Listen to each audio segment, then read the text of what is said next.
I'm Dr. J.D. Armstrong. I'm the Maui Technology, Education, and Outreach Specialist. And one of the things I get to do is put together these talks and invite speakers. And every now and then I Shanghai it because I want to blather at people and stand in the spotlight. And that's why you're getting me here today.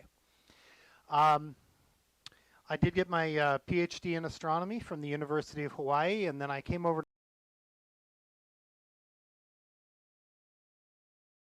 And very shortly after taking the job there, I ended up our group was hired by the Institute for Astronomy. And so I'm back at the University of Hawaii. And since then, I've been doing education outreach things. And so I work with bright students, like there are three of you in here today. And you know, one of the things that I kind of been thinking about doing is talking about how do we know what a star is? I mean, does everyone here know what a star is? That was a yes or no question. You can just kind of nod or, okay. So okay, let me ask you this question. What's the closest star to the Earth? The Sun. Proxima Centauri is the next. But Proxima Centauri is a triplet of 3 stars that orbit each other, and Alpha Centauri is one of those 3 stars. So we can't actually see Proxima Centauri alone. We see Alpha Centauri. So that's where your answer is coming from. All right. So anyway, but how do we know that those are stars? How do we know what a star is? A lot quieter. And so it's really important for us to understand how we know something. At least for science, the scientific philosophy is we want to know how we know things. We want to be able to explain our reasoning. And we also should realize that we can be wrong. All right, so when I'm giving this talk, I'm going to give you a warning right now. I am not giving a history lesson. It's not going to be historically accurate. I started off and started doing a little bit of research, looking for a picture I wanted, and found out that what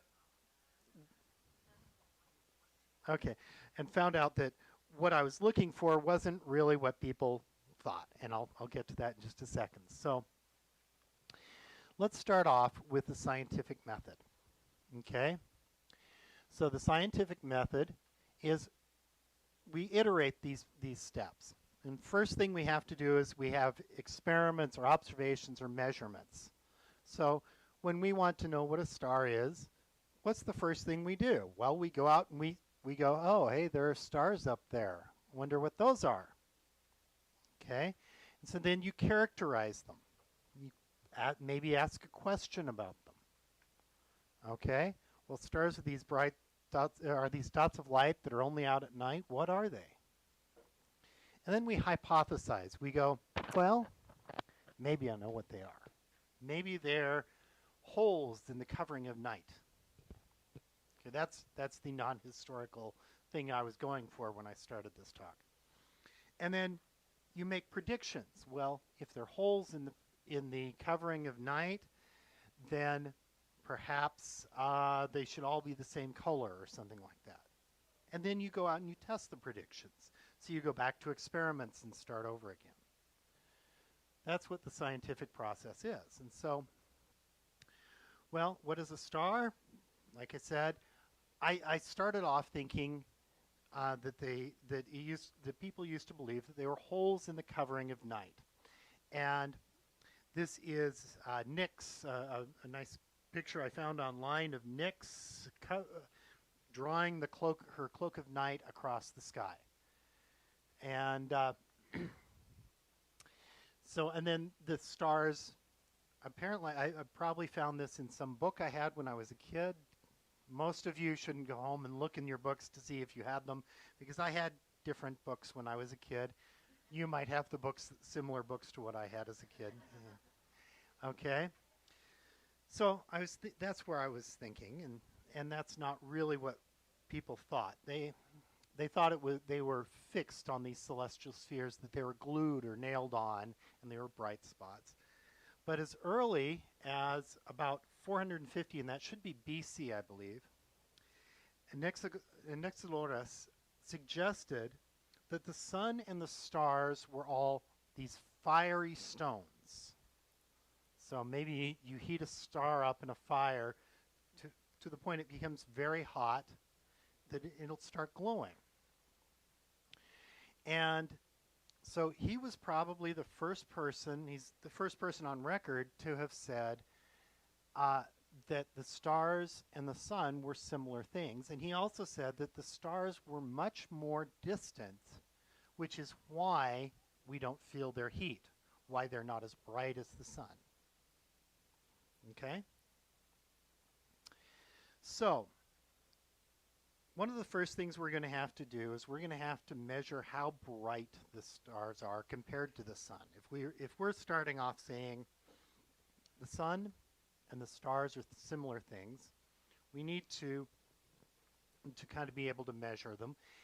And the scaling that the Greeks gave us, well, the Greeks went out, and Hipparchus was the one that did this. He went out at night and he said, that's the brightest star in the sky. That one, that one, that one, that one. Those are the brightest. Those are the first brightest stars. And then the second brightest stars are that one, that one, that one. You know, he had more second brightest stars. And so those are second magnitude.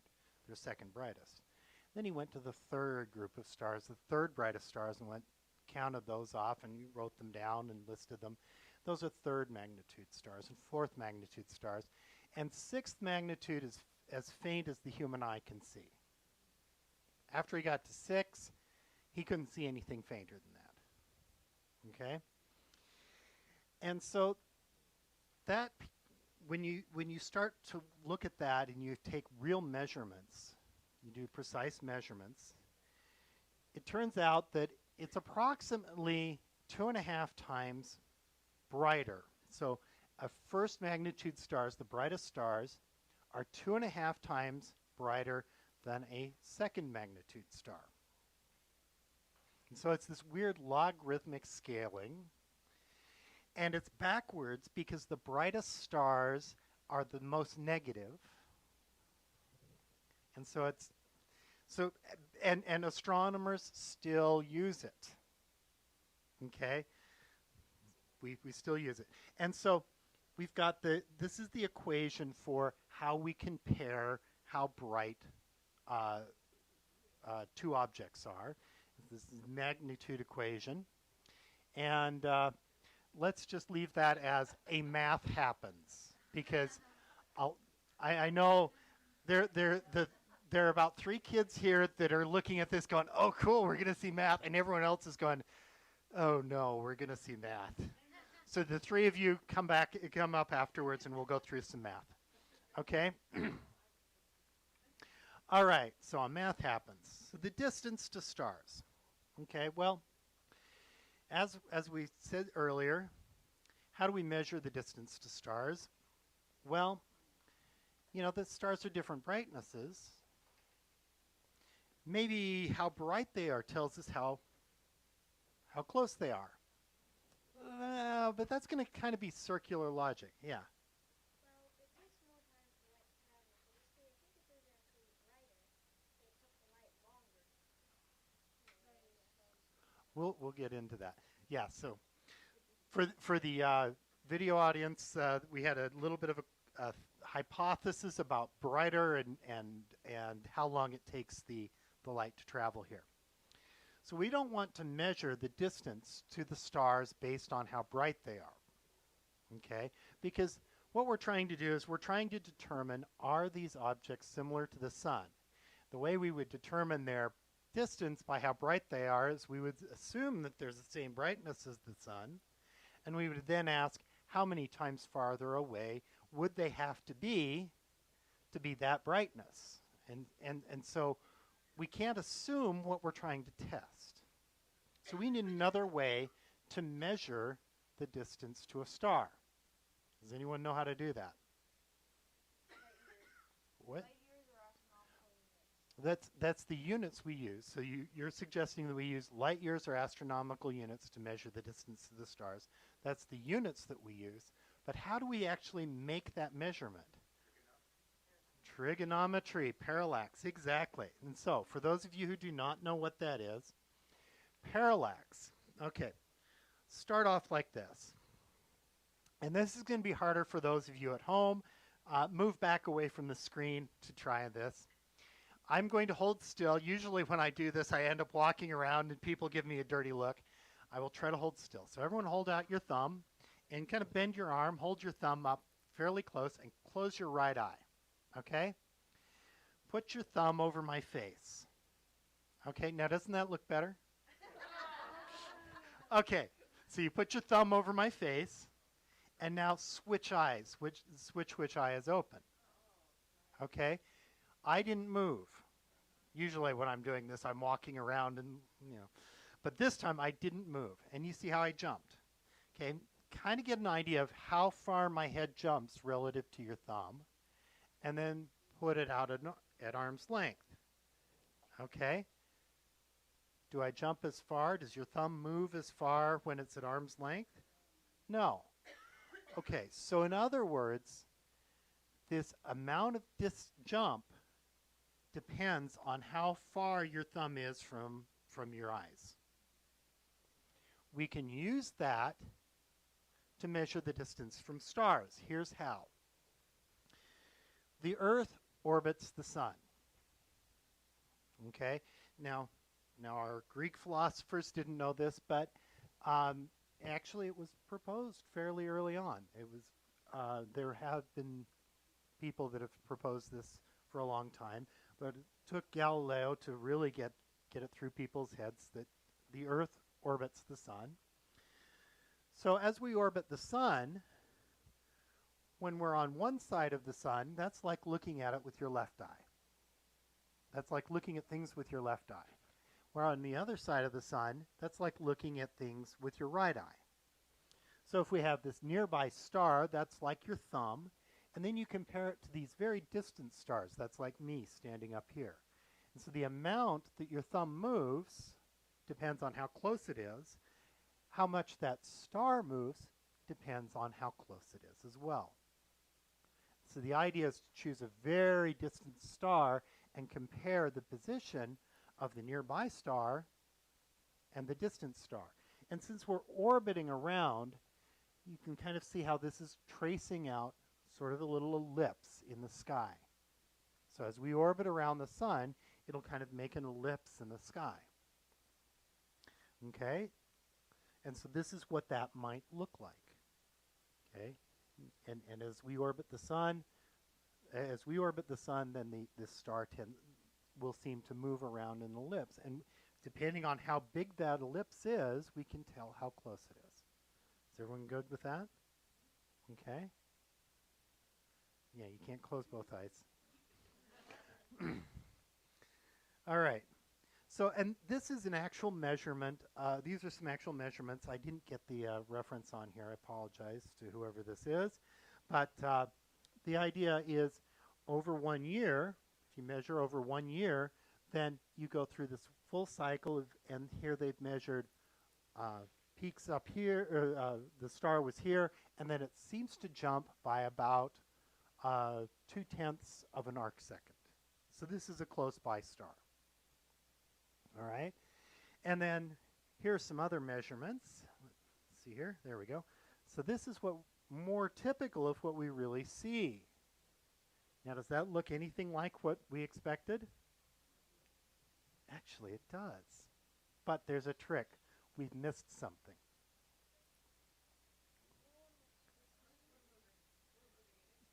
Yeah, we're moving and it's moving. The stars are moving relative to each other. Okay, so what we look at is, so here's that ellipse that we started off with, okay? And then the stars are racing past each other. So that star, which is very far away, is moving in a straight line. And so when we add that straight line and the ellipse, this is what we get. Okay, this kind of loop-the-loop. And you can vary how fast the star is moving compared to how the size of the parallax and all that. And when we compare these two, and it actually is a pretty good comparison. And I probably could have tweaked this to get that. I could have tweaked that to get exactly any one of those three cases that we got from Hipparchus. Okay? So, is everyone following how we measure the distance to nearby stars? Okay? And what it would really look like is this, but that's okay. We can subtract off a straight line, do a little bit of magic here and there, and get it back to the ellipse, and then measure the size of the ellipse. It's just a little bit of, well, it's another math happens, but it's not terrible. And okay. So now, another piece of physics that we're going to need. As we get farther away from a star, it gets fainter, okay? Think about if they had a big bonfire over on Molokai, we might only see a dot of light. But if we had a bonfire out in the parking lot, we'd probably notice it. And if we had a bonfire in this room, we would definitely notice it, okay? So the farther away light is, or the farther away a light source is, the fainter it gets. Okay, assuming that it's the same size. Okay, a bigger fire farther away can look bigger than a small fire that's closer. Okay, if someone in the back were holding up a candle and there was a bonfire out in the parking lot fire probably still looks bigger. Okay, so, but for the same size, if it's farther away, it looks fainter. Right? Okay, everyone's convinced with that? And for those of you who are mathematically inclined, that's the 1 over r squared law. And I was going to skip over this, but I know there are some, I've got a couple eyes in front that are looking at me going, no, no, no, no. Okay, so think of it this way. We have a sphere. We imagine a sphere around the star. Okay? And if the radius, if the diameter of the sphere is this big, all the light has to go through that sphere, right? Okay? Now, if the sphere is twice as big, then it's twice as big this way. It's twice as big this way. So it's 4 times as big an area, right? It's not exponential. It's a power. It's a square law. Okay? But yeah, you've got the right idea. Okay? So it's going to be 1/4 as bright at that surface that's twice as big. If you go out to 3 times, it's 1/9 because it's 9 times the area. Okay? Now, if you followed that, great. And if not, we'll count this as another math happens. Okay? All right. So what do we find? So we measure these parallaxes. We measure the distance to the stars. And then we look at how bright they are. And we learn and we see that stars are about 1,000 times as bright as the sun at the same if they were the same distance, from about 1,000 times as luminous as the sun, to about to as faint as about 1/1000th as bright as the sun. Okay, so are these the same types of objects as the sun? Maybe. But we find that stars can be 1,000 times to 1/1000th, roughly. Okay. So let's stop and take a minute to look at what we've just done.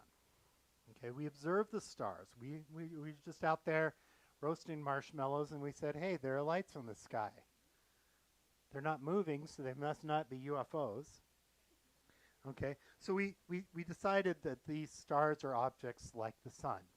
That's our guess. Okay, so we tested this by seeing if the stars are the same intrinsic brightness, the same luminosity. They have they're the same wattage bulb as the sun. Okay, what we really found is that there's a very wide range. And so maybe this is a class of objects and the sun is in that class of objects. Maybe not. Okay? Let's think about how to modify our theory, how to improve upon it, and how to improve on our understanding of what these stars are. Okay? So let's look at the stars again, and this is a cut from a Hubble mosaic. And we look at these stars, and okay, who recognizes the constellation? Orion. Okay. And so let's look at this star to the extreme left, the bright star to the extreme left. Okay.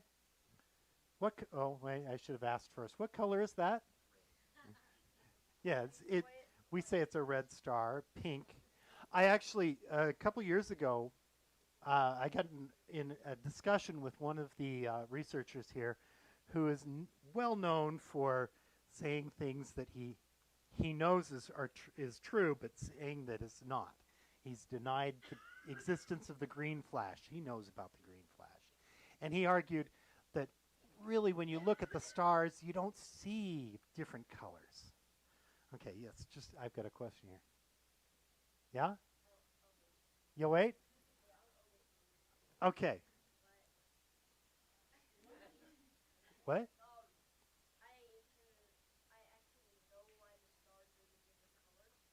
Okay, good. So, mm-hmm.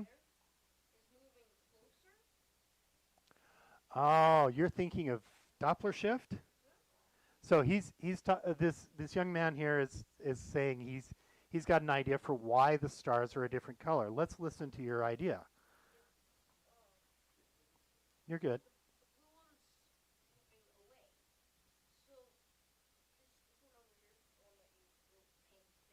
Yeah.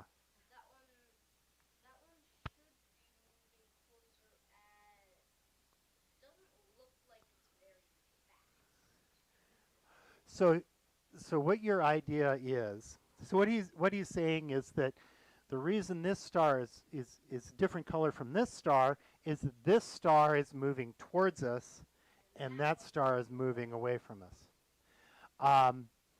And what you're thinking of is called Doppler shift. And you've got it backwards. The blue one moves towards us and the red moves away from us. But that is really impressive that you know this at your age.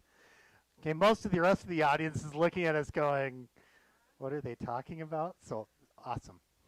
Okay. I guess I can say awesome sauce. That's now in Webster's dictionary. Okay, so I actually talked to some friends of mine. We were outside. It was around Christmas time. And they're not astronomers. They don't know. So I'd had this discussion with this colleague here who had said, no, you can't tell the difference in the colors of the stars. That's made up. So, he was being the devil's advocate. And so I of course tested it. I went outside and I said, nope, Betelgeuse is red and Rigel over there is blue. Okay, so I went home, but I'm a biased observer, yeah. Of course I'm going to see it's red. I think it's red, so therefore I'm going to see it's red. So I asked some friends of mine who didn't know the stars, okay, what color is Betelgeuse, which is supposed to be red? And they said, it's pink. Okay, well, all right. Now go to the opposite corner there of the bow tie, because bow ties are cool. Okay, we got some Doctor Who fans. Good. Okay, so we go to the opposite corner and they look at it and they say, well, that one's white. Well, it's supposed to be blue, but it's a very mild blue. It's very light blue. And so white, okay, I can go with that. And I can go with pink.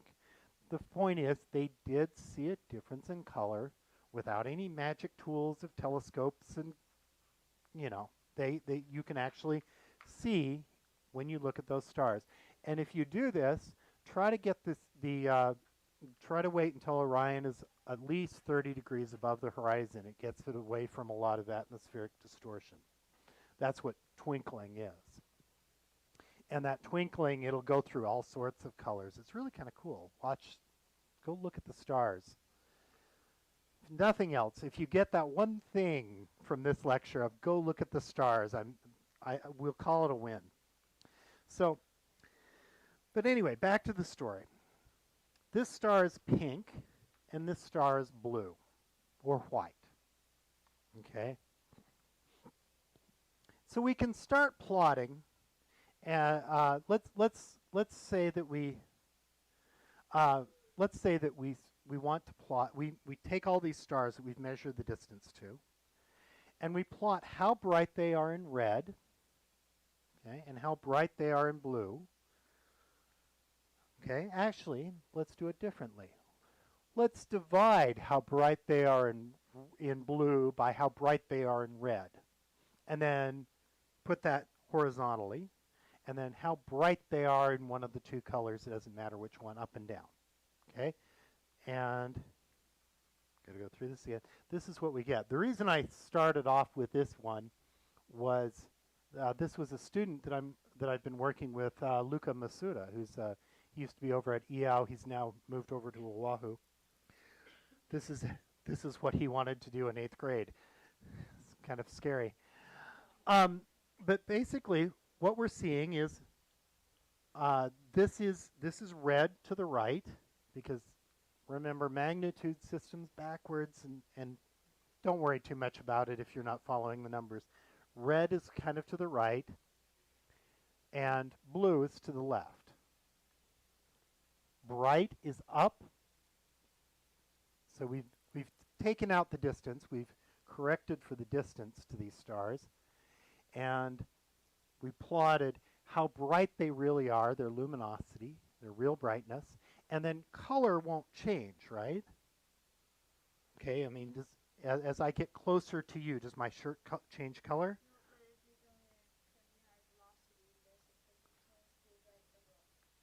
Yeah. So he corrected me. If I come closer, if I come towards him fast enough, then the color of my shirt will change. But if I'm standing here, red, stop, standing here, still red, right? Okay. As long as we're not moving very, very fast towards or away, then distance doesn't change color. Okay? And so I always have to start off with my students' work, because that's cool. And these blue dots, by the way, are sort of a theoretical computation, if I recall correctly. That's what it says up in the right-hand corner. All right, so, and I'm going to do this for another cluster. This is the cluster that's going to come up. We do this with a cluster of stars, because they're all about the same distance. And so, for argument's sake, it'll make it easier to do that. It'll make it easier to make these diagrams. Yes, sir? Yes, you found the brightest one right there. Cool. And is that Aldebaran? Yeah. You actually recognize that cluster? Oh, okay. So it's the Hyades cluster. Okay. And this is basically the same graph. It was made by the Australian Telescope National Facility. And so on the right, the stars are red. On the left, the stars are blue. Up means the stars are bright. Okay. Now I did tweak Luca's graph a little bit. There were some dots that were stars between us and the cluster that I deleted, but this is probably pretty accurate. And so we notice that they're all very well organized. So the bluer stars are brighter than the redder stars. Hey, that sounds like something I've seen before. Yes, sir. Yeah, fire. So we're out camping, okay? Did everyone bring their imaginations tonight? Okay. So I've got my asbestos gloves on. They're not really asbestos. We're more safe than that, but it's something like that. So I can hold this fire without burning my hands. And it's just these glowing embers. And what color are these glowing embers? They're kind of red, right? And when I blow on them, see how they get what? Yeah, they went towards the blue. They went kind of yellowish, right? Yes, sir. We're not going to blow propane on this fire. I mean, our imaginations aren't that safe. Yeah, so it'll turn, you're right, it'll turn blue. And we can actually demonstrate that. I brought, I have a little demonstration here. Let me show you how this works. So Stefan, if you want, is the camera on me good enough? Okay. So all I have here is I've got a lamp, and then I've got a little, what's called a Variac. A Variac will change how much power, how much electricity goes through the light bulb. And so this light bulb, it's the old tungsten kind, and the more current, the more electricity that goes through the light bulb, the hotter that filament gets. Okay, so let's just take a look at it. Okay, not seeing anything. And actually, let me have you turn the lights and back off. Is that all right? Okay. And I'm even going to, there we go. So you can see, okay, this is all the way down. And then as you turn it up, it's getting a little hotter, a little hotter. And as it gets hotter, it gets brighter. And watch the color here. Okay, orange. What?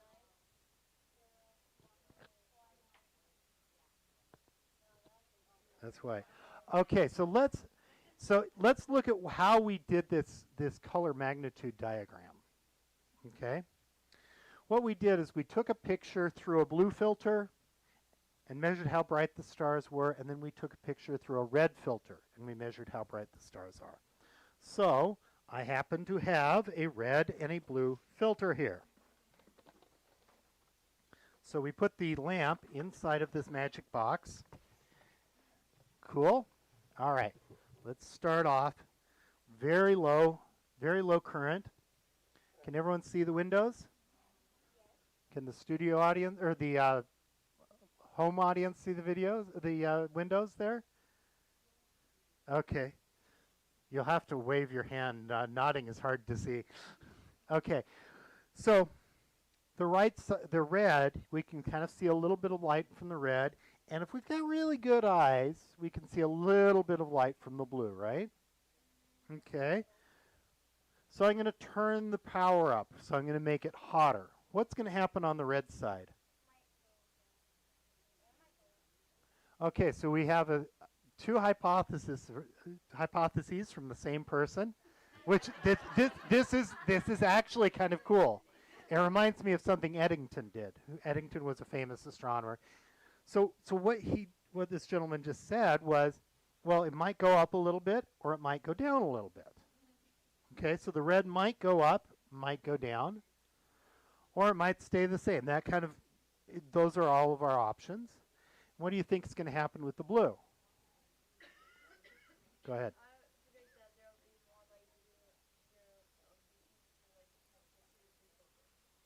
You're predicting that what we will see is that the blue gets brighter? Okay. So you're predicting that the blue gets brighter. So I'm going to turn up the current a little bit. Okay.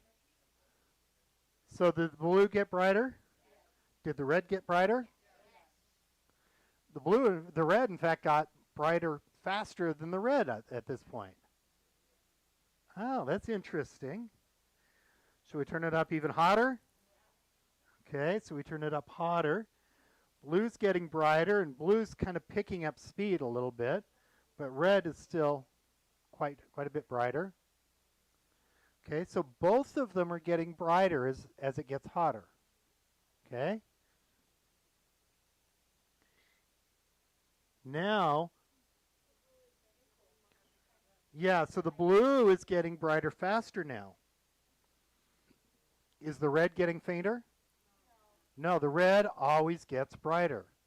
But right now, the blue is getting brighter faster. Okay? And that's as bright as it'll go, as hot as it'll go. And now the blue has almost caught up to the red. Right? Okay, so we can actually use this. So if I sat down and I told you this is 100%, this is 90%, 80%, 70%. We had some way, and you had something over here you could compare it to, maybe a little light bulb. You'd say, okay, which one's brighter? you could actually guess if I said what's the setting, you could guess, oh, that's 70. If you had a good way of calibrating and measuring this, then you could go work backwards and you could say that's 70, that's 60, right? Okay? And what that 70 or 60 setting on the Variac relates to is temperature. So if we had a way of calibrating it, you could say, oh, that's 1,500 Kelvin, right? Does that make sense? Based on Kelvin is like a measurement of temperature like Celsius, but it's just shifted. Okay, 0 is not where ice freezes. It's where there's 0 temperature. There's no heat. Yeah, absolute 0. Okay? And you could do that. You could tell me the temperature based on how bright blue looks and how bright compared to how bright red looks. Okay? So you could compare how bright the two colors are. And would it depend on how far away the box was from you? No, not if you're comparing red to blue, right?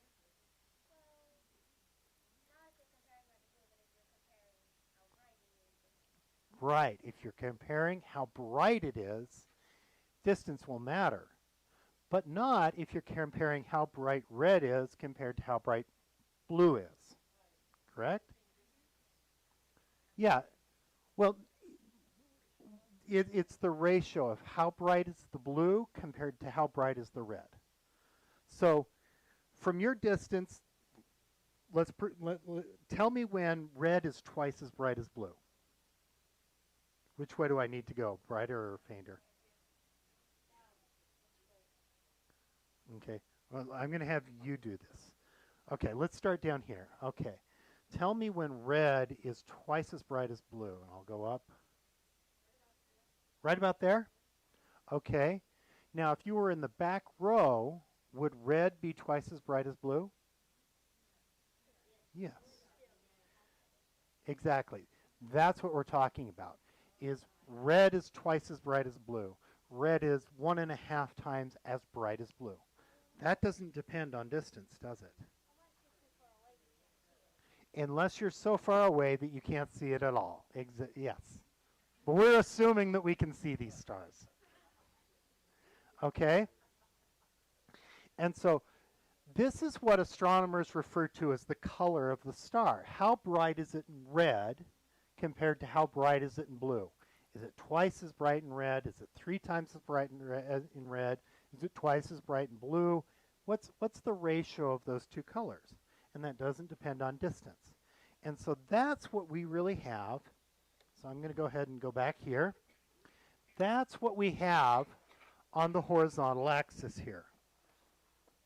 Okay? So along this direction, we have how bright it is in red compared to blue. Is it twice as bright in red? Is it twice as bright in blue? Okay? And so maybe this is twice as bright in red. Actually, we could do this. It's probably about right here is twice as bright in red, and then over here would be twice as bright in blue. So that's what we're measuring there. And you'll notice that it gets brighter when it gets bluer. So we can now, based on this, we can start to measure the temperature of these stars. Okay? So here's the equations that we're using. So we just showed that hotter things are brighter. Was everyone happy with that? Okay.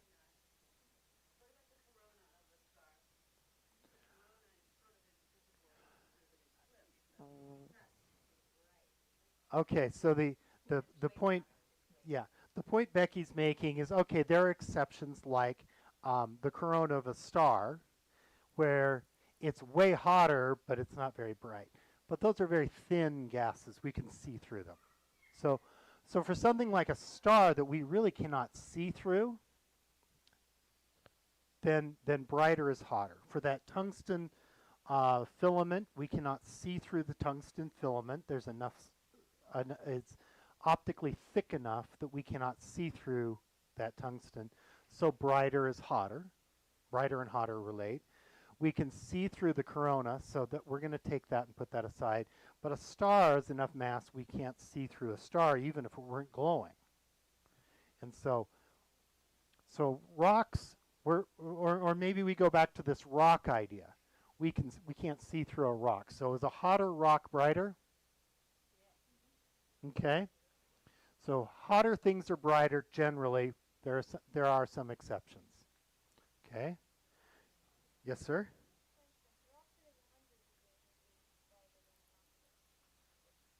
Right. Yeah, so a rock that's 100 degrees would be brighter than a rock that was 50 degrees. Okay. Okay, but what this really means is the same area. If I have two rocks that are glowing hot, and this rock is twice as large as this rock, which one's going to be brighter?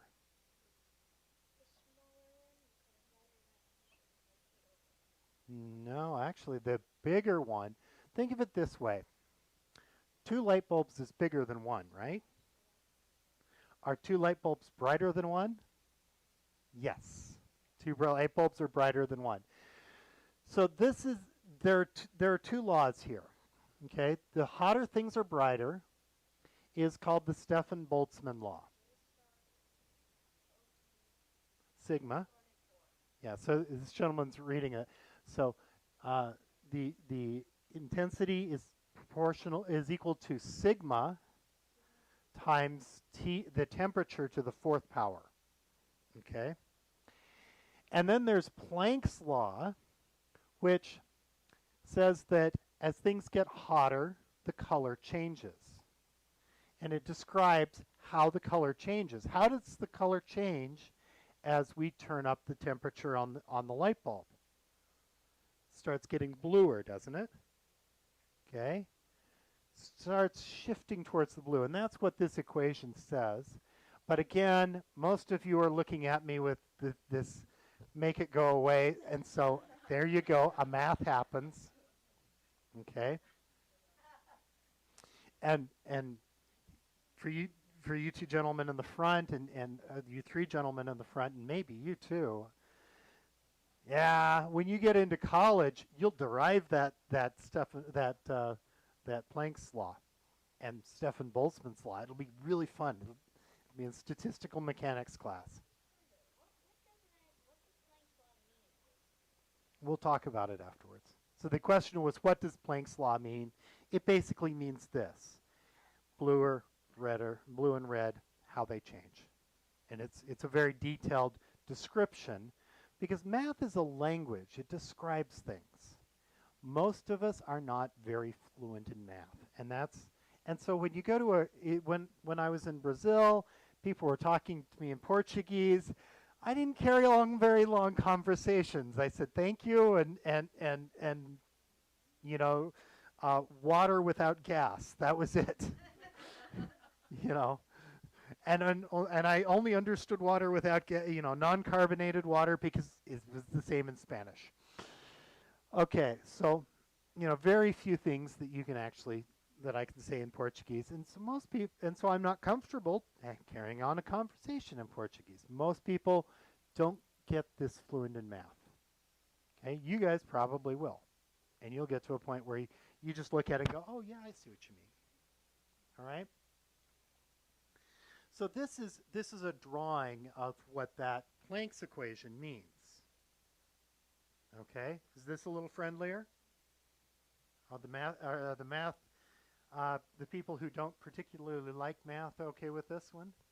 Okay, so what this shows is this is how bright it is. Up and down is how bright it is, and left and right is the color of light. It's the wavelength of the light that's being given off. Okay, and at 3,000 degrees Kelvin, that's what we'll find out is a cool star. Okay, most of the light is actually in the infrared. We don't even see where it's brightest, but it's brighter in red than it is in blue. Okay, and this is for, say, 1 meter squared of the surface of the star. And then as we get hotter, 4,000 Kelvin, yeah, there you go. That's the green line, which is very misleading because what color would it be? Brightest in red, pretty faint in blue. What color is it going to be if it's mostly red light?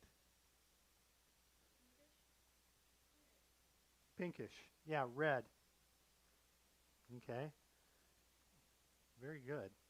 Yeah, so when pink is red with some white, and that's why you were saying pink. That's very impressive.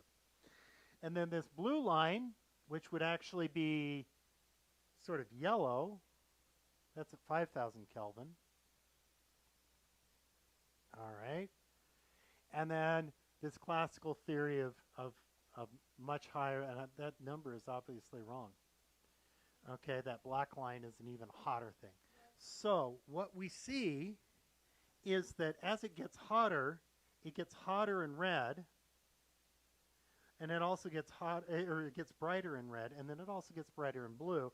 But blue gets to a point where it just starts really outpacing red, and so you start.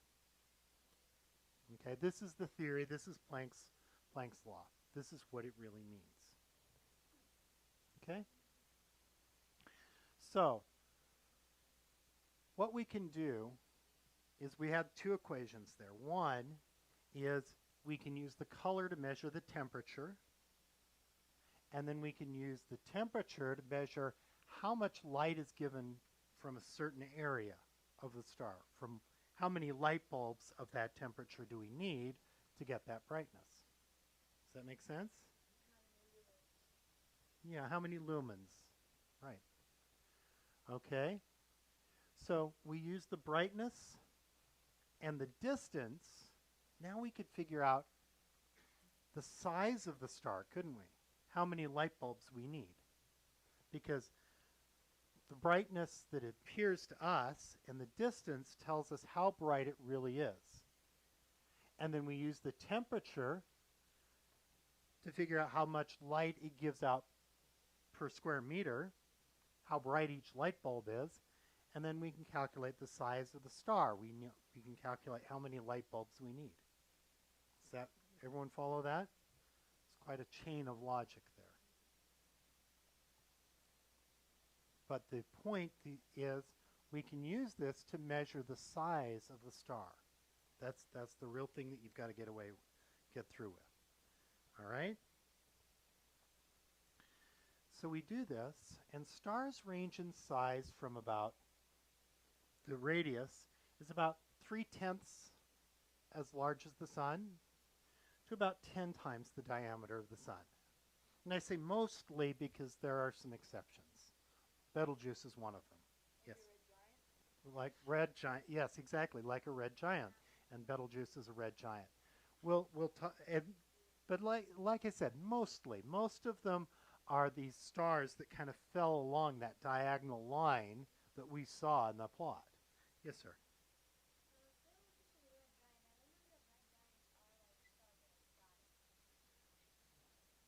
Very good. So his comment is he remembers that that Betelgeuse is a red giant, he remembers that red giants are stars that are dying. We'll actually take a look at that, and I'll show you a really cool website that you can go and play around with this. All right? Okay? So, here again is, so the other thing we learned is that stars have temperatures that range from about 3,000 degrees Kelvin to about 40,000 degrees Kelvin. All right? The sun is about 6,000 degrees Kelvin. 5,777 is the accepted value. Yes, sir.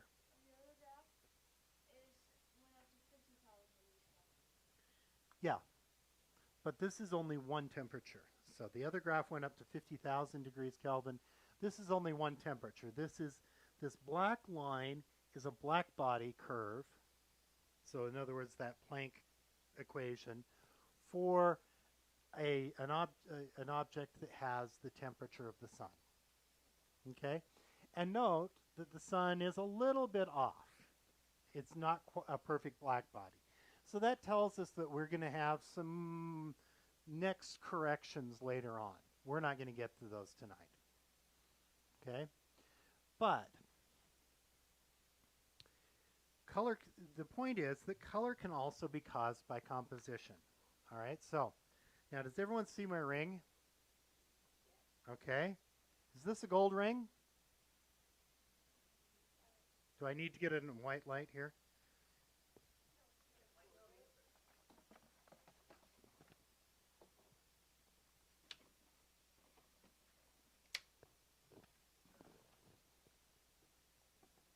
There. Can you see a little better now? Okay. Is that a gold ring?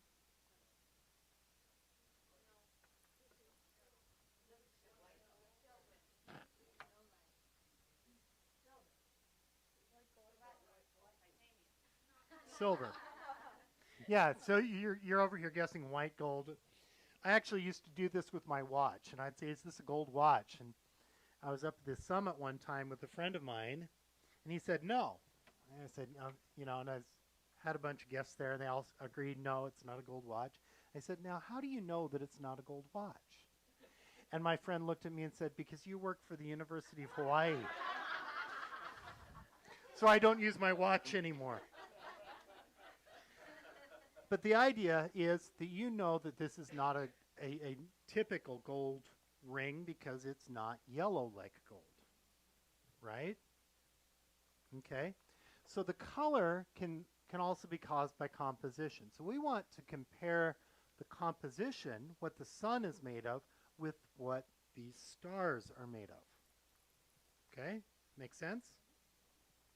All right, so what we can do is, well, wait a minute. There's this dip right here, and they say O2, oxygen molecule. What are they talking about there? That dip is caused by the presence of oxygen. Okay? But that's in the atmosphere. You look at the sun, and you'll actually see some spectral lines as well. These dips, these sharp features are caused by atoms and molecules that interact very strongly with specific, very, very specific colors of light. Okay, let's go to another slide, and I'll make this a little easier. So here's our spectrum of solar radiation from the Earth. Okay, and here's another thing. From here on Earth, what color is the sun? I'm hearing yellow and orange. Looks kind of flat to me. What would equal amounts of all color be? White. So what color is the sun? White. You want to prove it to yourself? Does anyone want to prove it to themselves? Yeah? Okay. That was not a rhetorical question. Okay. Here's how you can do it. All right? So let's imagine for a moment. Let's do an imaginary experiment, and then go home and do this tomorrow. Okay, everyone sees this piece of paper, this white piece of paper? Everyone's got their, okay? And what color is this white piece of paper? White. Yeah, I have to tell you that because you can't see it if I don't paint a good mental picture. And so we're in the sunlight right now, right? Everyone sees the sunlight, right? What color does this piece of paper look like it is? White. So what color of light is shining on this piece of paper? White. Where is that light coming from? What color of light is coming from the sun? So what color is the sun? White. So when you go home tomorrow morning, go outside to the piece of paper and go, hey, sun's white. And actually, even without the atmosphere, it's a little bit greenish, but it's still not really strongly green. It would look mostly white.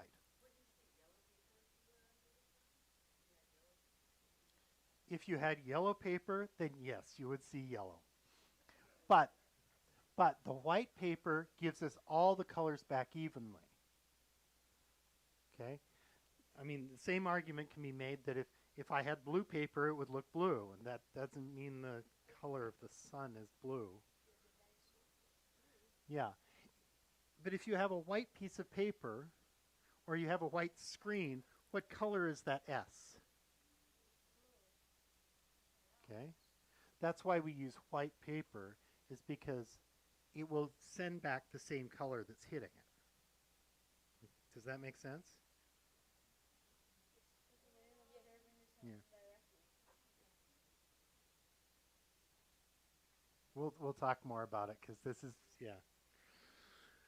Okay. So, nice diversion.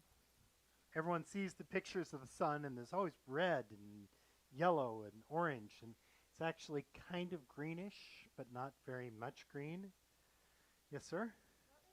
Well, if the sun was not a white star and it was a red star or blue star, what if we held up a white piece of paper? What would you do with it? Okay, yes. So the question is, what if the star, if our sun were instead of being kind of white or greenish, if it were a red star, a very red star, and we held up a piece of paper?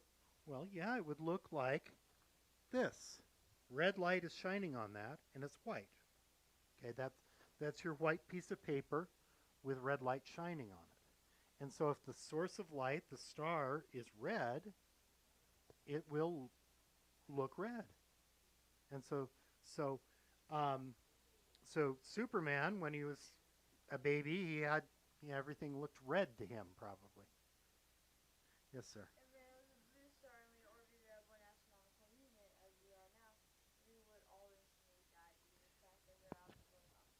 Right. Yeah. If we were as close to a blue star um, as we are to our sun, the blue star is hotter. We actually saw that the blue star gave off more light from our experiments. Safan had a question, I think.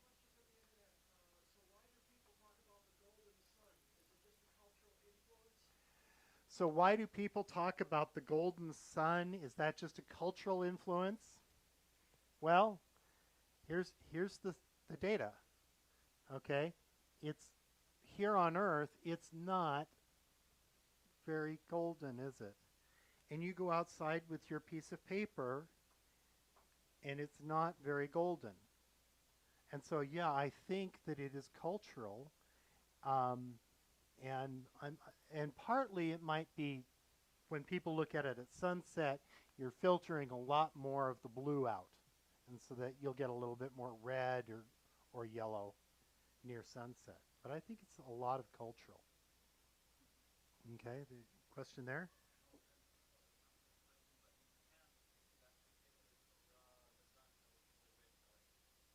Right, and so the comment here is that in Japan, if you go and you ask a child to draw the sun, they'll get out their red crayon. Here in America, when I was a kid, yeah, you got out the yellow crayon. And so, yeah, question: is Doppler shift a minuscule variable? Yes, so minuscule that we cannot even measure the effect in this case. Doppler shift is not what's causing the color for the sun. Yes.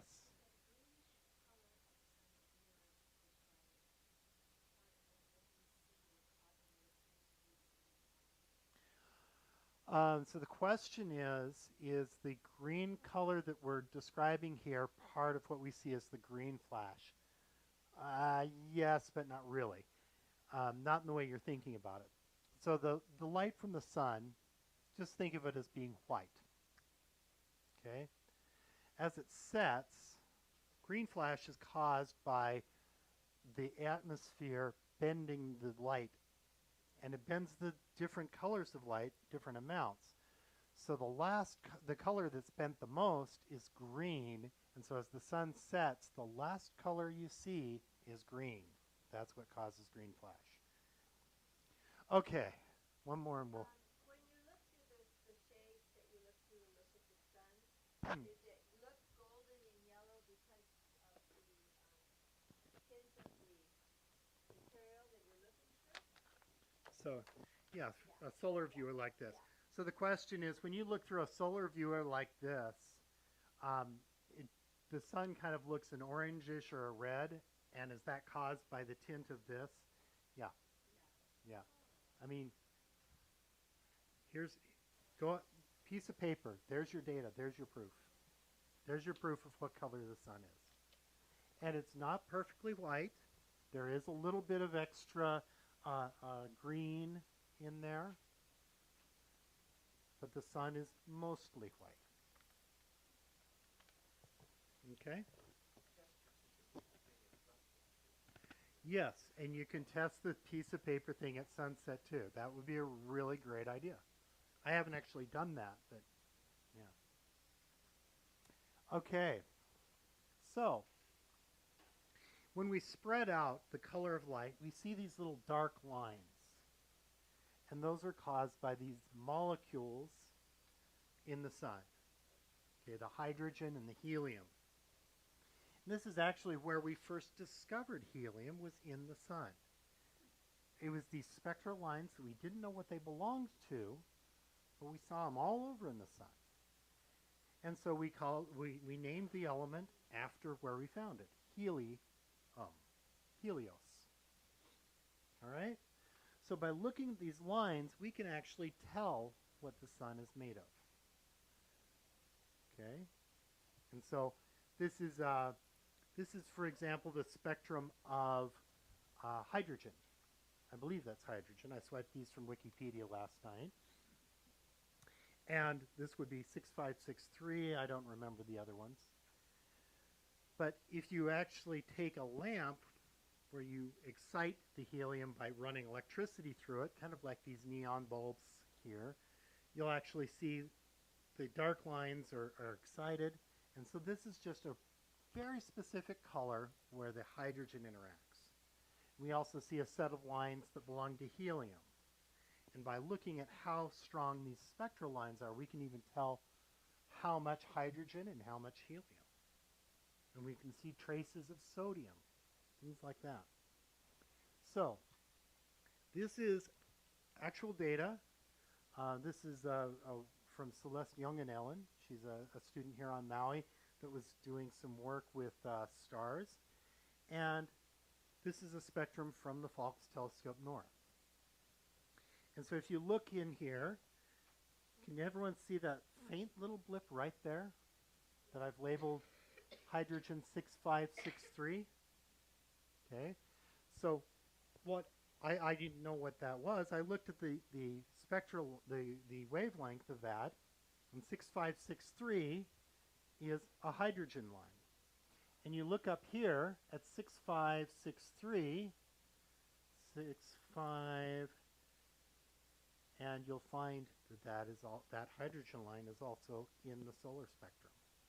It's brighter in this spectrum because well, I'm pulling some tricks. There's a disk around that star that we were looking at.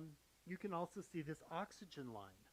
And I didn't know what this was. I looked at the wavelength, and okay, it's about 7,600. Come over here, 7,000, 7,500. There we go. And that looked like, I think that was an oxygen line. So you can actually see from these spectral lines, now we know that the stars are made of the same thing as the sun, because we have these fingerprints of the elements. Think of the spectral lines as the fingerprints of the elements. And so you look at all these fingerprints, and if there's 10 fingerprints from hydrogen and 5 from helium, then you know how much hydrogen there is and how much helium there is. Okay?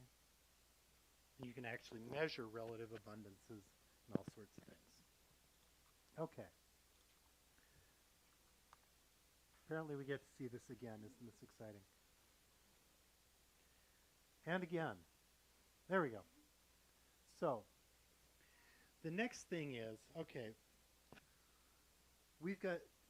there's still some pretty big gaps in what we've learned.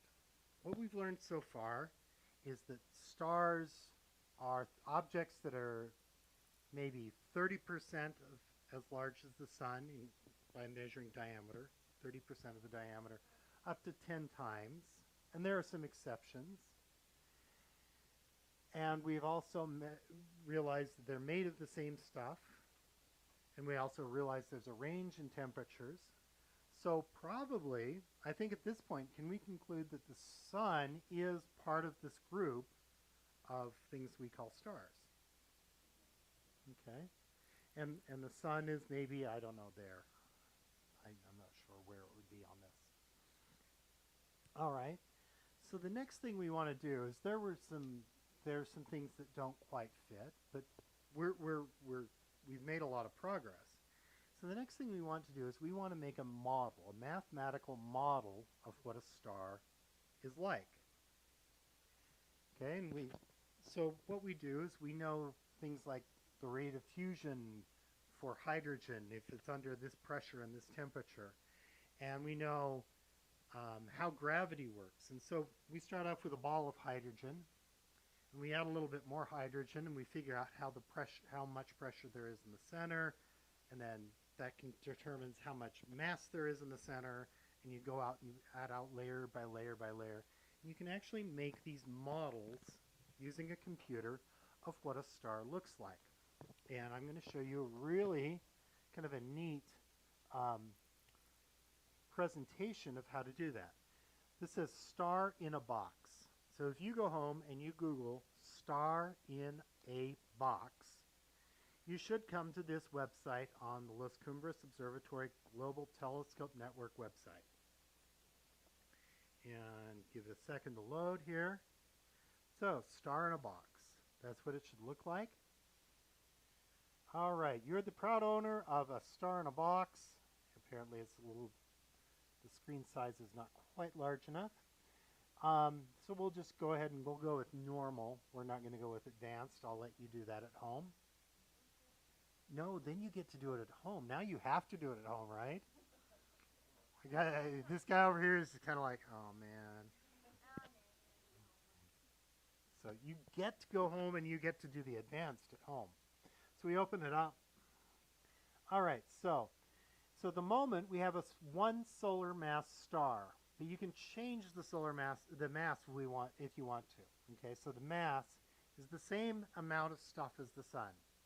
And it does assume the same mixture of hydrogen and helium and other stuff. But that doesn't make too big a difference.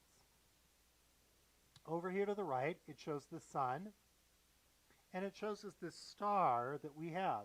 Now this star that we have is a little bit smaller. Why do you think that is? Well, we'll find out. We'll find out. And then down here, okay, we can choose how fast we want to play this. What it's going to do is it started our star off when it just became a star, when that star was just born. Okay? And so if I hit play, what's going to happen is these computer models have been made of the star, and they can predict how big the star is going to be, and it can predict what color it's going to be, and how bright it's going to be. And so it's going to play through that. And this diagram here, this is very similar to our color magnitude diagram that we've been seeing all through this talk. Okay, so here's our star right now, and I'm going to hit play. Okay, now I'm going to move it. I think I can move this back here. So if I put it back to here, there, it's about the same size as the sun. It's about the same color as the sun. Oh, my head is in the way. There we go. Is that okay? So there, it's about the same size as the sun, same color as the sun. Let me just do this. There. Now can everyone see? Okay. So it's the same size as the sun, about the same size as the sun, same color as the sun, and it says it's about 6 billion years old. 6 billion with a B. Okay.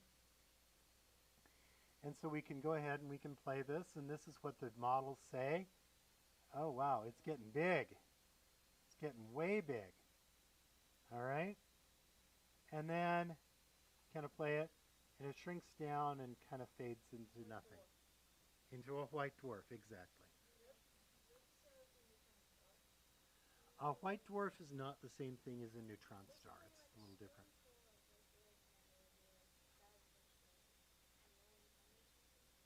I think a spoonful of white dwarf, or of neutron star is something like Haleakala, same mass as Haleakala.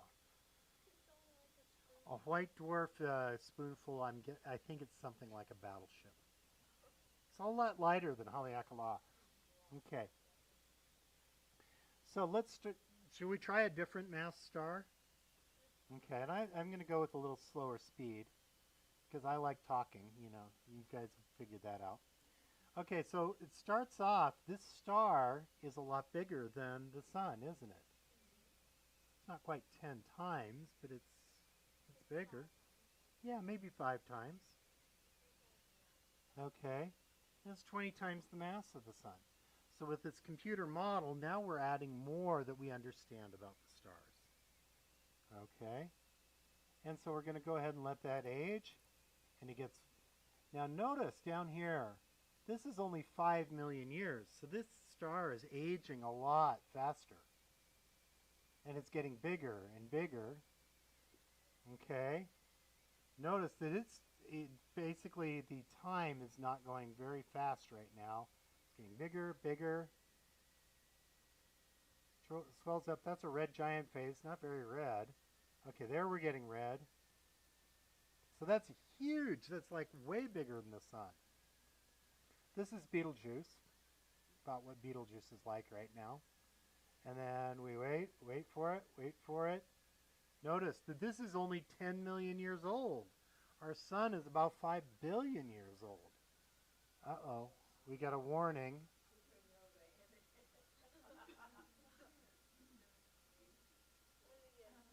And neutron star. This would probably be about a black hole.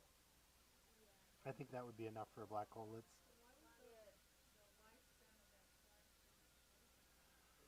Because it's bigger. It's like a bigger fire, and it burns through its fuel faster.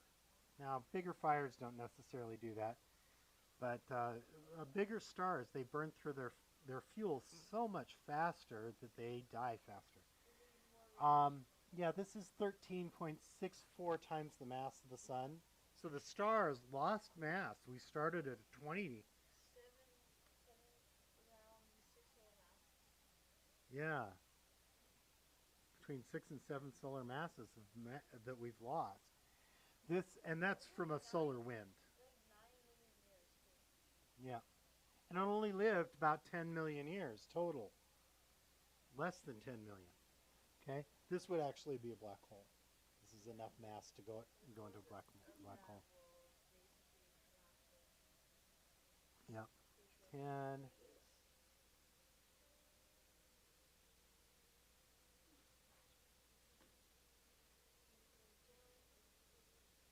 All right. Okay. So again, this is, you know how we said a math happens? This is a lot of math happening to do this, to do these models. Yep. And so, shall we look at a little tiny star? I heard a guess in the back that star will last forever. Let's look at the size compared to the sun. There we go. Okay. So notice this is wow, they've gone through time very fast. So this is 965 billion years. How old's the universe? Younger than that. So this is saying these stars live longer than the universe is old. Okay, so all the stars this small that formed are still around. Okay?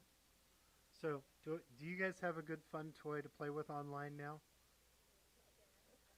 You're going to go, and you're going to use the advanced options to see what else there is, right? All right. Okay, yeah, these guys are grinning up here. We've got a success on that. We'll tell Edward Gomez that he should be proud of that. Okay, so that's star in a box. And when we do all these models,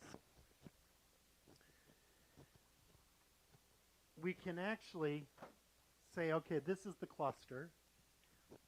What should we see? Yes? Yeah.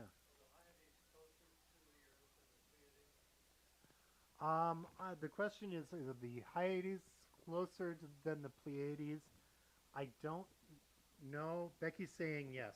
Becky, I think she would probably know. Okay.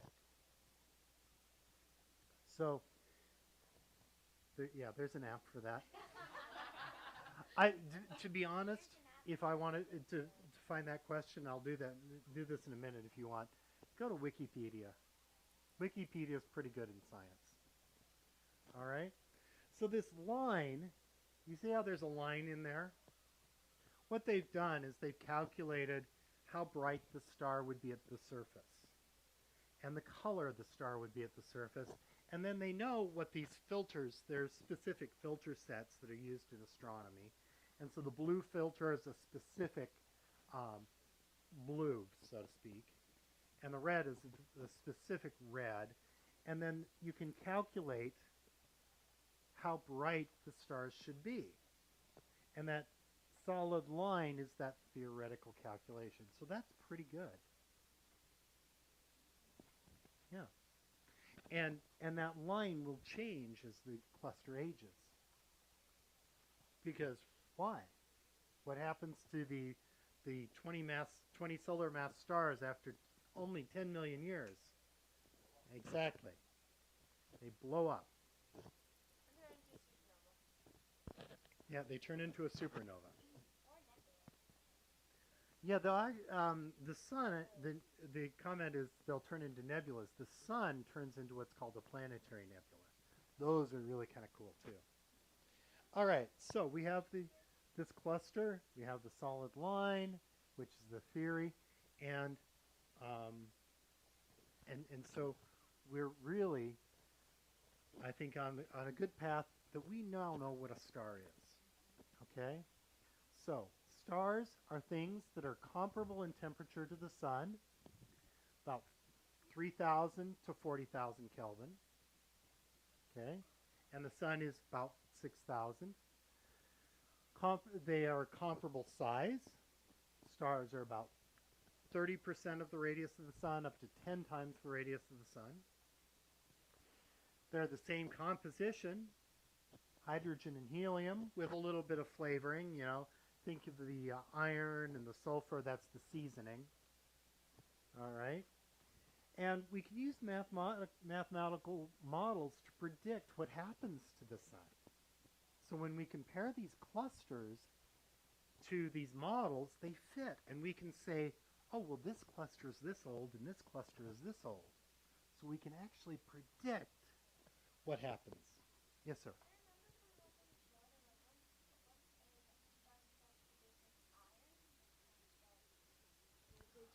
Oh, right. Yeah. So the comment is once a star starts producing iron, it's okay. Did I get that facial expression right? Yeah. Okay. Yeah. Iron is as far as you can go. If you make elements heavier than iron, it actually takes energy, so you don't get any energy. But that's for another time. We'll get back to your questions afterwards because I'm realizing I've run way over. I'm sorry. All right. So we know that the sun is a star from observations. We use math to understand these observations, and so math happens. All right. Thank you.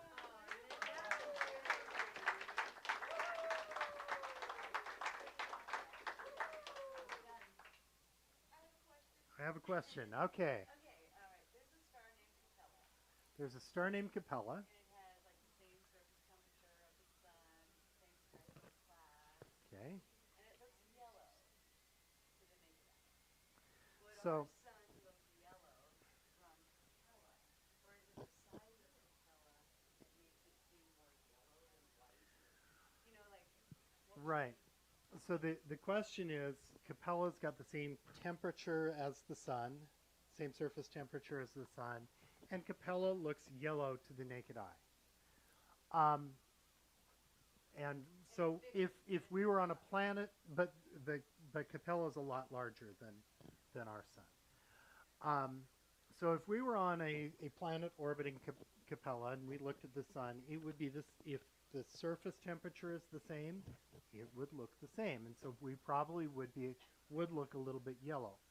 But our eye's perception of color is very tricky. Faint light, we don't get very much color perception, if any at all. And very bright light, we lose our color perception as well. And so it's partly in the range. And so when I say go outside with your piece of paper, I know that you've lost a little bit of your color perception with that. Okay? Did that answer? I think so. You're saying Yeah. like if we were a planet orbiting Capella, because of the brightness of closest, So if we were it would be overwhelmingly bright because it's more white. yeah. So if we were in a planet orbiting Capella, so Capella is same surface temperature as the sun, so it's going to be the same spectrum. Okay, it's going to be the same color. So on planet Capella, you go outside with your piece of paper and it's white. Okay, and we're going to adjust the distance from Capella so that it's the same brightness. It's white, and then we look up at that sun, at that star called Sol, and it looks a little bit yellow. Okay, so no, it's the brightness that has to do with color, and it's the response of our eye.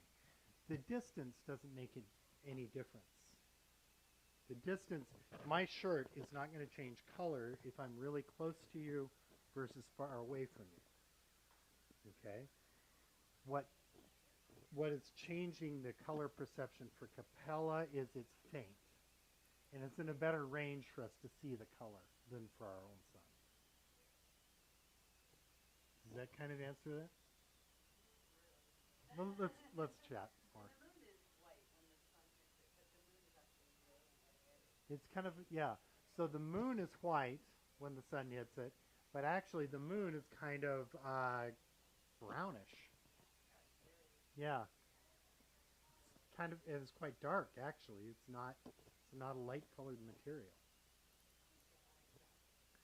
Again, it's a lot of color perception issues of light levels. And your eyes, when you see the moon, generally are used to the dark, and so it's in comparison. Our perception of light, of color, is very complicated. So when you look at a green tree, okay, and it's next to, say, a jacaranda tree in bloom. A jacaranda has beautiful blue or beautiful purple all over. The entire tree can be purple, right? And so you're looking at this green tree next to it, and you're saying, "Oh yeah, it's a green tree." If you stop and look, a lot of times you'll realize that it's picking up a lot of the purple light from the jacaranda next to it, and it actually looks purple. But you see it as green partly because your brain is programmed to see green. There's a lot of there's a lot of psychology in color perception. Your friend was right. Yeah, it's a lot of perception. It's a lot of and tradition. Yeah, and how you're taught. Okay, so I think you were next. Mm-hmm. Yeah.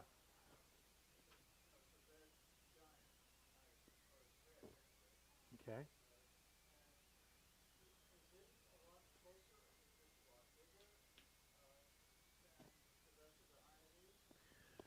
So the question is, the brightest star in the Hyades is Aldebaran, which is a red giant.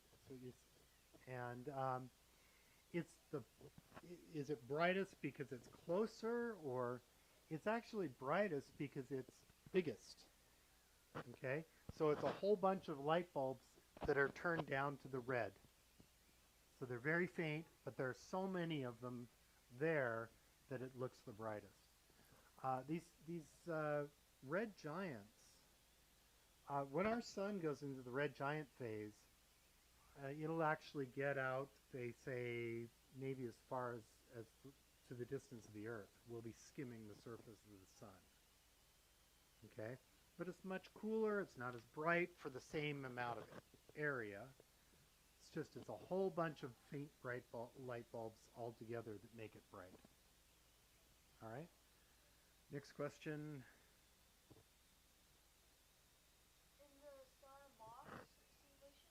Mm-hmm. You said like massive stars can become black holes.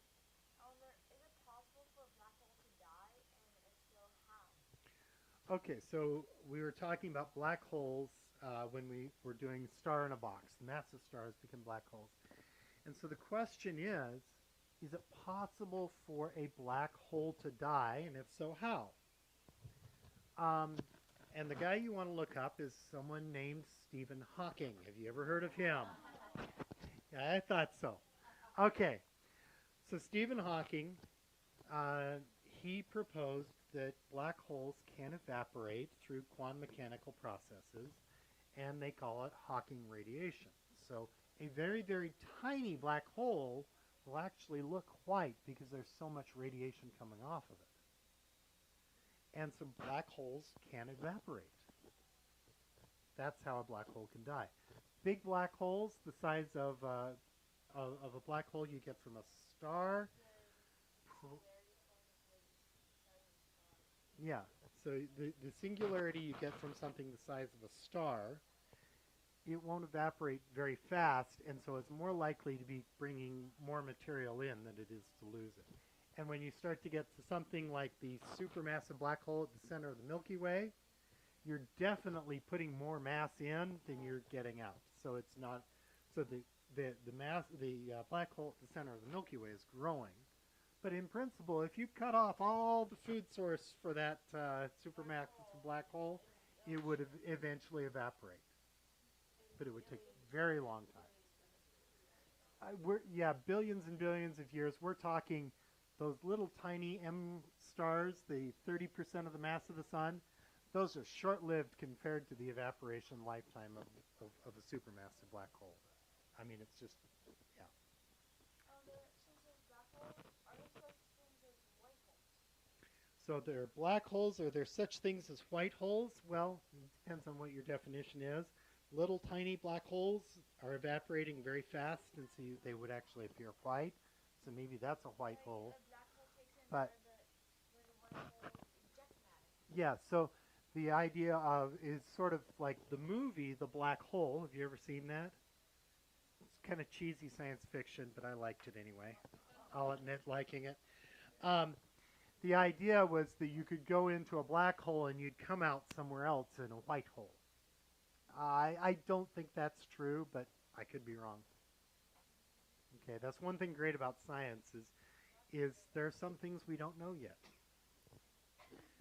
Do you have a question? Or are you good? Can other black holes basically, like say this is a black hole and this is another black hole. One black hole is a crocodile, the other side the other one is a bird. Okay, so can one black hole Devour another one. devour another black hole? Yeah, yes, two black holes can collide and become a bigger black hole. Okay, now, other questions not black hole related? I have one Yeah. really unrelated. Have you read The Martian? Have I read The Martian? No, I haven't. Oh, I'm curious. I'm right. Have you read it, Becky?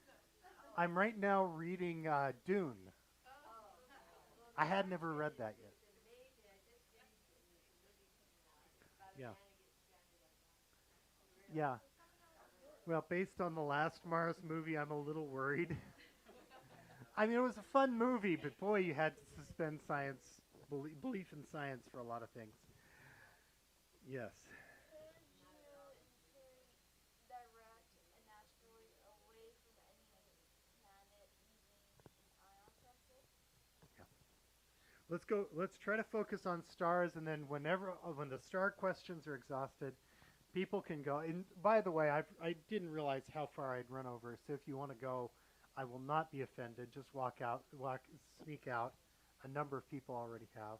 I will not be offended. Okay. So other star questions? Yeah.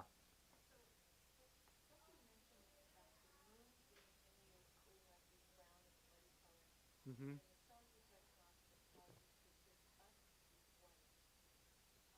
Yeah.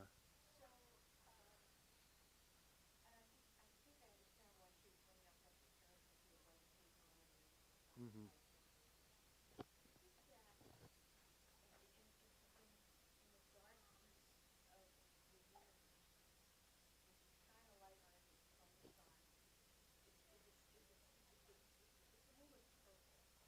Mm-hmm. it's still going to look white to us, right? So the Because it's just complete darkness up there, and you shine a light on anything else, and it's really bright, and it's the light itself reflecting off the sun going for that just second there makes it appear white until you get closer to it, and then it looks good. so yeah, and that's where I was going to go. So the question is, Gas if that can go in. yeah, so the question is, the moon is actually kind of a brown, but it looks white, and so is it because we're kind of comparing to the darkness of space, or if the moon were instead purple, would it still look white? And no, if the moon were purple, we'd probably see purple. Brown is pretty close to white, okay, from a spectrum point of view. Okay, there's not a lot of, it's pretty close to black. Black and white in terms of color are the same. It's just how bright it is. Hmm. So brown is kind of close to black, or it's kind of close to white. Purple, you start to have some specific colors that are brighter than others. And when you look at yeah, color perception, it's Well, you like the Becky's moon, a moon rock outside of the sun, it doesn't look white. yeah. In the darkness, with that All light. right. Well, Okay. maybe the next thing I should talk about is some ideas about color and how we describe the color. All right. Any other questions on stars? Is it on stars? Okay, go ahead. Is it possible to destroy a star? Is it possible to destroy a star? Yeah, they blow up as supernovas when they get old, No, remember? like not like natural processes. Like you can send something out and it can possibly destroy a star which won't blow. So so this is sort of the science fiction, the Star Destroyer comes along and instead of blowing up the planet, it blows up the star. Can a star be blown up? I guess in principle, but I mean, think about it. A star has a thermonuclear bomb going off in the middle of it at all times, right? And it's still not blowing apart. So what would it take to do that? It would take something really incredibly powerful to blow up a star. 100 megaton thermonuclear bomb would not even cause much more than a ripple. I mean, that's small compared to the energy of the sun. So if that were in the center of the sun, we might see, a little bit of a quake at the top, but that's it. It probably would not be very much of anything.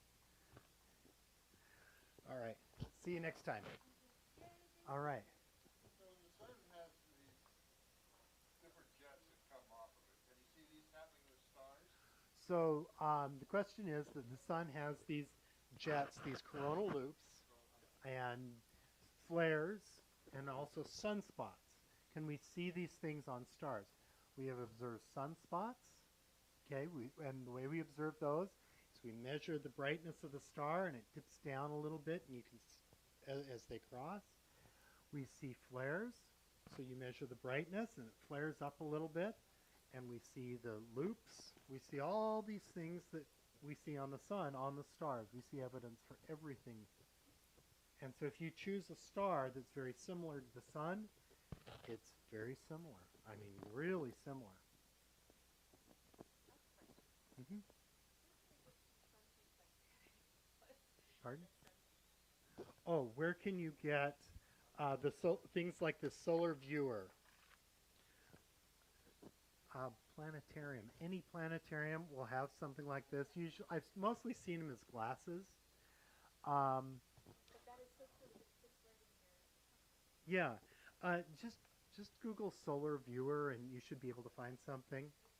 I thought you might have it in We did for the Venus transit. I've still got this one from the Venus transit. Um, when the solar eclipse comes around, we might have some more. So if you can wait, then yeah. You what? I have a solar eclipse Hmm. See you next time. All right. Any other questions? Right. It's not very big, it's only a couple light years away. I don't Well, think you're more than from ground based, I actually am working with a student on this, and from based, I'm convinced that we're sensitive at least out to 10 parsecs, which is no, it's multiple.